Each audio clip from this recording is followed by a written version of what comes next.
Hey, what's up guys? JQ with Tech Creation. Oh, you guys are really there. That was so cheesy. Yo, what's up guys? JQ back with Tech Creation. Now I know I've been sitting on this video for far too long, so I want to thank you guys for still tuning in. I really respect the loyalty. Because of that, I want to offer some transparency and give you guys a behind the scenes, step-by-step process of what it takes for me to make one of these tech videos as a one-man show.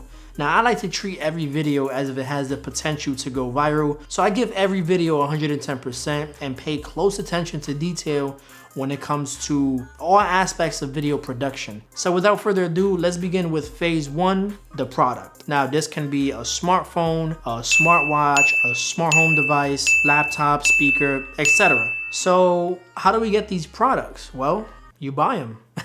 Now that's easier said than done, right? So one thing you could do, or a few things you could do actually, is you can ask a family member or spouse to buy it for you as a gift. You can ask a friend to let you borrow their product and you give it back. Or you can review some of the tech gadgets that you already have at home. Personally, I'll just prefer to buy stuff myself because I spend more time with the product. There's no rush to give it back to anybody. Now, as you grow, the money that you make off the channel, whether that's from AdSense, affiliate links, sponsors, brand deals, merchandise, however you choose to monetize your channel, you can use that money towards new gadgets and equipment to make better content. And then it just becomes a snowball effect until you begin to make a little bit of profit. Now, as you get more popular and you start feeling yourself, companies will actually reach out through social media and offer to send you free stuff in exchange for content. So that'll help keep a few dollars in your pocket. Now, when it comes to smartphones, a lot of companies like to send that out on a loan basis and then ask for it back. So that brings me on to phase two, which is scripting. Now, some tech tubers disagree with scripting and say it's a waste of time and they rather be organic and improvise. I just find that scripting is a lot more effective at the end of the day because you give yourself less to edit down and post, and the dialogue and the flow of your videos just come out a whole lot better. I always construct my videos from a viewer's perspective, and I don't assume that everyone watching is an expert. After I took all my notes, I began creating bullet points from the notes.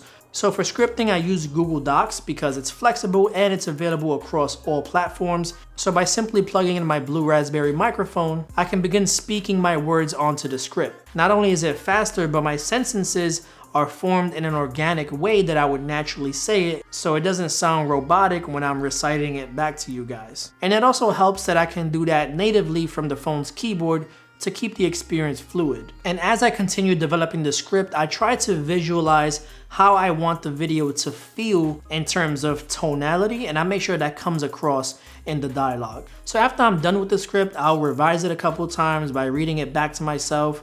I'll move stuff around, take out anything that isn't necessary or doesn't sound right. I'll check my facts. I'll make sure that I'm using words in the right context. And for me to really polish a script, it can take me about a day and a half or two.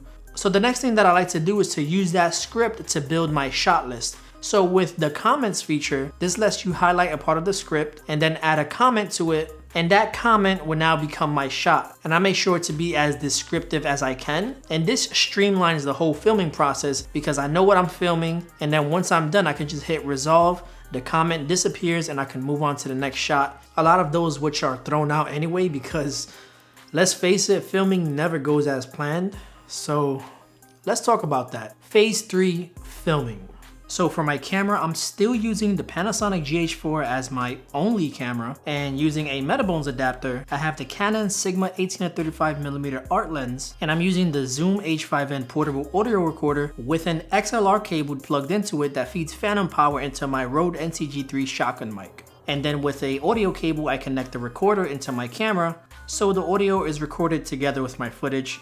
And the monitor I'm using is an iKan DH7 7-inch HDMI monitor connected to my camera with a micro HDMI cable. I've been using this same setup for about 3 years now because if it ain't broken, don't fix it. Well, sometimes you fix it with a little bit of tape. So B-roll, or what I like to call Murphy's Law, because anything that can go wrong will go wrong during this process. Everything from lighting, framing, just moving the tripod and slider from one location to another. I mean, things just go wrong. Batteries dying, having to constantly wipe down surfaces, somebody making noise. phone is ringing in the middle of filming. I mean, shots don't come out the way that you envisioned it in your head. So now you have to improvise on the spot to get a new shot. And I'd say the most tragic part about filming B-roll is taking your footage back on the computer and realizing that half the shots were out of focus. So now you have to reshoot everything all over again. B-roll at a minimum takes about 2 days to finish. So that brings me to the next part of filming, which is A-roll. A-roll is this, me speaking to you guys. Having to focus on yourself is pretty difficult. So what I do is I would put something in place of my face, where my face would be, and then focus the camera on that. And I always double check that on the monitor up here to make sure my focus peaking is on point. And then I like to make sure all the batteries are charged, the mic level is okay, the shotgun is facing angled towards my mouth appropriately. I'll do a sound check to make sure the audio is sounding good, is at the right level. And then when I'm ready, I'll press record. I'm not a natural speaking on camera, so it takes me a little longer to warm up than I think it should. So sometimes I'll drink coffee, but I've really been cutting back because I don't like to depend on substances. And the most challenging thing I would say is just a lot of times we just have to fake the enthusiasm. You know, there's sometimes I don't want to appear on camera. I don't want to make a video, but it's definitely a skill you have to develop and something I still struggle with even after uploading over 100 videos. And then once I'm talking, then I can just talk. I'm a lot more comfortable. I'm a lot more confident. We also have to factor in grooming. I mean, grooming takes time before you get on camera. So I like to make sure that, you know, I look presentable for the camera. I look halfway decent. So the more put together you look on camera, the more people will be able to focus on your content and what you're saying. So after all the footage is shot, this is usually the phase where you just sit down for a very long time. Editing. It's like putting a puzzle together, and it's just so rewarding at the end when you're finally finished. So I grab my footage from the SD card, then I transfer it to a templated video folder that I created with a program called Post Haste. This is a perfect tool for any digital creator. You can create custom folder templates that can automatically generate brand new file types and folders so that when you hit create folder, it's a clean, fresh slate to every new project. And I keep this together with a templated Final Cut Pro library complete with categorized events that mirrors my templated folder for a very easy workflow. This has everything I need, including project extras, and I use these events as bins to dump my footage. And every video of mine starts with about 200 gigabytes of footage. That's why it's important to have a ton of storage at your disposal. I'm usually very articulate with my edits, and it takes me anywhere between 10 and 12 hours to finish a video from beginning to end, and I usually split that between days. So I start by editing the A-roll footage first, and that's about 3 hours depending how much I talk. And once the dialogue flows how I want it to, I sort through the B-roll and place the footage where it needs to be in relation to what I'm saying. And that can take about 2 hours to sort through all the clips, marking the parts of the footage that I want and then dragging them where they need to be. And then from there, I add titles, transitions, effects, music.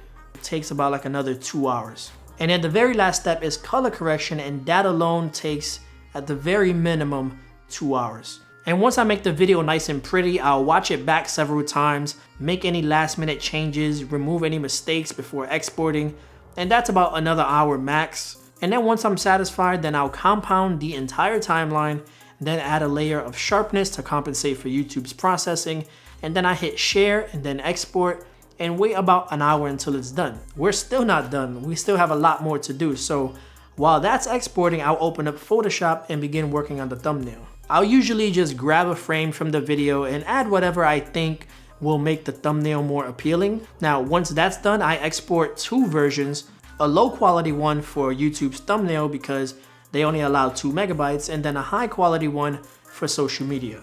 And once the video is exported, I'll go ahead and upload it to YouTube. And while the video is uploading, I like to keep a copy of the description, tags, links, and everything on a separate text file together with the final export and the final thumbnail.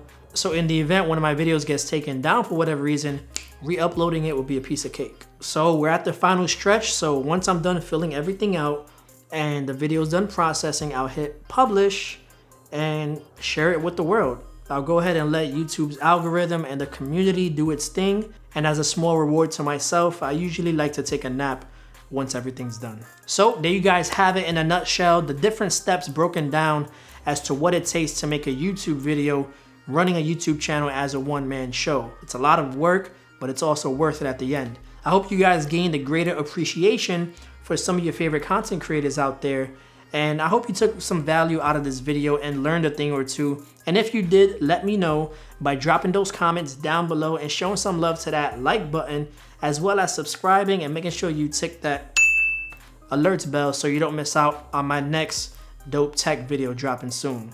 As always, I want to thank each and every one of you guys for watching, and I'll see you in the next one. Peace out.